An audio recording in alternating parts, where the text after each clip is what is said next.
রেদওয়ান কারওয়ান বাজারে আছেন তিনি, এবং সেখানে আমরা জানি যে আগুন দেয়া হয়েছে প্রথম আলো এবং ডেইলি স্টার ভবনে ভাঙচুর হয়েছে। একটু বিস্তারিত জানাবেন সেখানকার পরিস্থিতি রেদওয়ান। ফয়সাল, নিশ্চয়ই দেখতে পাচ্ছেন যেই ভবনটি প্রথম আলোর প্রথমা প্রকাশনী, সেই ভবনটিতে কিন্তু এখনও আগুনের যে শিখা সেটি কিন্তু দেখা যাচ্ছে। পাশাপাশি আমরা দেখতে পাচ্ছি যে আগুন কিছুটা নির্বাপন করা গেলেও কিন্তু কালো ধোঁয়া ভেতর থেকে বেরোচ্ছে, এবং ধোঁয়ার যে কুণ্ডুলি, সেই কুণ্ডুলিতে কিন্তু পুরো এলাকা ছেয়ে গেছে। এখন যেই কাজটি করা হচ্ছে মূলত ফায়ার সার্ভিসের কর্মীরা যেটি করছেন সেটি হচ্ছে ভেতরে একটি মেশিন স্থাপন করেছেন, যেটির মাধ্যমে আসলে ভেতরের যত ধোঁয়া সেগুলো বাইরে বের করা যায় সেই ব্যবস্থা কিন্তু তারা করেছেন। এবং ইতিমধ্যে আমরা দেখতে পাচ্ছিলাম যে ফায়ার সার্ভিসের 3টি ইউনিট কিন্তু এই অগ্নি নির্বাপনে কাজ করছিলেন, এবং বারবারই আমরা এর আগের সংবাদে যেটি জানাচ্ছিলাম যে এই ভবনের আগুনটি যদি আশপাশের ভবনে ছড়িয়ে পড়ে সেক্ষেত্রে কিন্তু আগুনের যে ব্যাপ্তি সেটি ঠেকানো খুব অনেকটাই মুশকিল হয়ে যাবে। এবং এখন পর্যন্ত কিন্তু আগুন, যেহেতু আগুনের যে শিখা সেটি কিছুটা নিয়ন্ত্রণে আনা সম্ভব হয়েছে সামনের দিকটাতে, অন্তত পেছনের দিকে কিন্তু এখনও আগুন জ্বলছে, যার কারণে কিন্তু বলা যায় যে আর কিছুক্ষণ হয়তো ফায়ার সার্ভিসের কর্মীরা চেষ্টা করলে তারা আগুনটা পুরোপুরি নিয়ন্ত্রণে নিয়ে আসতে পারবেন। এবং ভবনের যে দোতলাটিতে যেই আগুনটি লেগেছিল সেই আগুনটি কিন্তু নিচতলার পুরো জায়গাটি কিন্তু একেবারে ছাই হয়ে গেছে, এবং তারপরেই সেই দোতলায় লাগোয়া আগুনটি মূলত ছড়িয়ে পড়ে।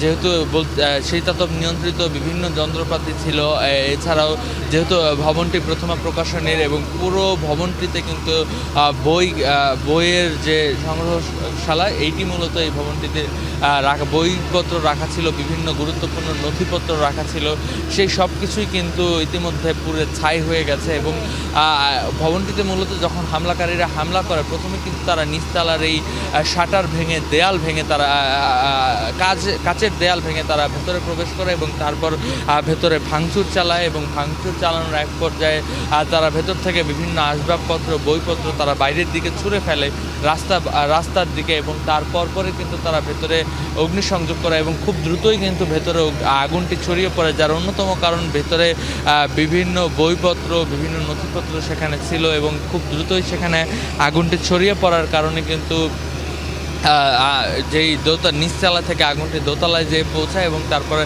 একে একে কিন্তু চারতলা ভবনের পুরোটাই কিন্তু আগুনের যে লেলিহান শিখা, সেই শিখায় কিন্তু আচ্ছাদিত হয়ে যায় ইতিমধ্যেই।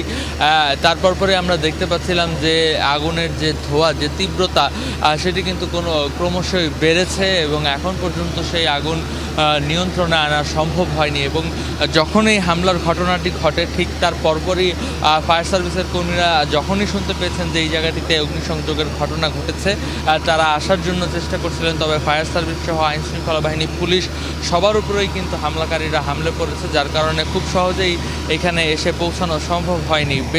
অনেকটা সময় পেরিয়ে যায়, প্রায় ঘণ্টাখানিক পেরিয়ে যাওয়ার পরে কিন্তু তারা এখানে এসে পৌঁছতে পারেন, এবং এই ঘণ্টাখানিক সময়ের মধ্যে বেশ আগুনের ব্যাপ্তি এই পুরো ভবন জুড়ে ছড়িয়ে পড়ে, অর্থাৎ পুরো ভবনের আর কিছুই অবশিষ্ট নেই, পুরোটাই আসলে ধ্বংসাবশেষ ছায়ে পরিণত হয়েছে। আপনি দেখতে পাচ্ছেন যে ভবনের বাইরেও কিন্তু বই খাতা সহ বিভিন্ন রকমের আসবাবপত্র ছড়িয়ে ছিটিয়ে আছে, এবং ফায়ার সার্ভিসের কর্মীরা প্রথম থেকেই চেষ্টা করছিলেন যেন আগুনটা কিছুটা নির্বাপন করা গেলে এই ভবনের দোতলায় তারা প্রবেশ করতে পারলে হয়তো আগুনটা নিয়ন্ত্রণে আনা যাবে, এবং ঠিক তাই করেছেন তারা।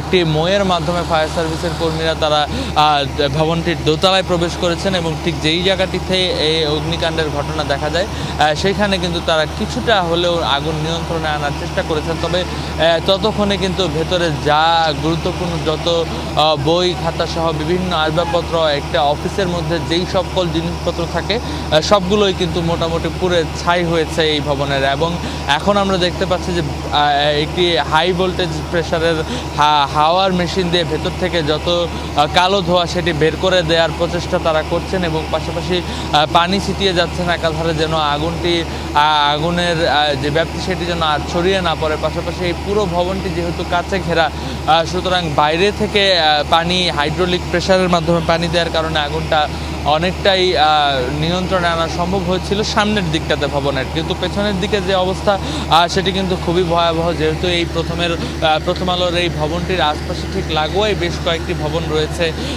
এই ভবনগুলোতে আগুন লেগে যাওয়ার শঙ্কা ছিল, তবে সেই সংখ্যা কিন্তু এখনও কাটেনি, এখনও পেছনের দিকটাতে আগুন জ্বলছে আমরা দেখতে পাচ্ছি।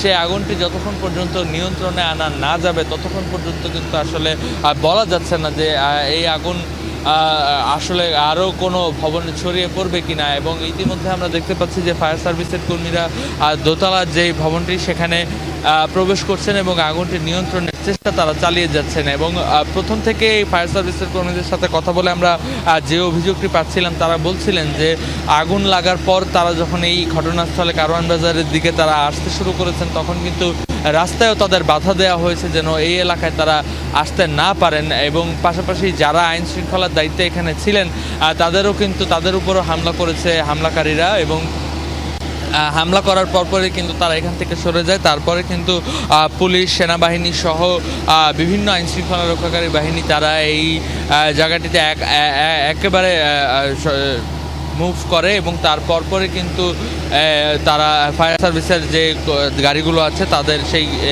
গাড়িগুলো নিয়ে প্রবেশ করতে সক্ষম হয়। প্রাথমিকভাবে ফায়ার সার্ভিসের 2টি ইউনিট এই আগুন নেভাতে কাজ করে, এবং পরবর্তীতে আমরা দেখেছি আরও একটি ইউনিট এসে যোগ হয়েছে। মোট 3টি ইউনিট এই আগুনটি নেভানোর চেষ্টা করছে, এবং আগুন নির্বাপন হলে আমরা নিশ্চয়ই আরও তথ্য জানতে পারবো ফায়ার সার্ভিসের কর্মীদের কাছ থেকে যে কেউ হতাহত হয়েছে কিনা। তবে প্রথম আলোর বেশ কয়েকজন কর্মীর সাথে আমার কথা হয়েছে, এবং তারা যেটি নিশ্চিত করেছেন যে ভবনে যখন দুর্বৃত্তরা হামলাকারীরা হামলা চালাচ্ছিলেন তখন কিন্তু তারা ভেতর থেকে বেরিয়ে আসেন, এবং তাদের বেশ কয়েকজনকে ঠেকানোর চেষ্টা করা হলেও কিন্তু তারা তাদের ঠেকাতে পারেনি। এবং তারপরই কিন্তু আমরা দেখেছি যে এই ভবনের তারপরেই আমরা বেশ কয়েকজন কর্মীদের সাথে কথা বলে যেটি জানতে পেরেছি যে ভেতরে কিন্তু কেউ এই ভবনের অন্তত ভেতরে কেউ আটকা পড়েনি, সবাই নিরাপদে বেরিয়ে আসতে পেরেছেন। তবে তার মধ্যেও কেউ কেউ বেশ গুরুতর অবস্থায় আহত হয়েছেন, যেহেতু হামলাকারীরা একেবারেই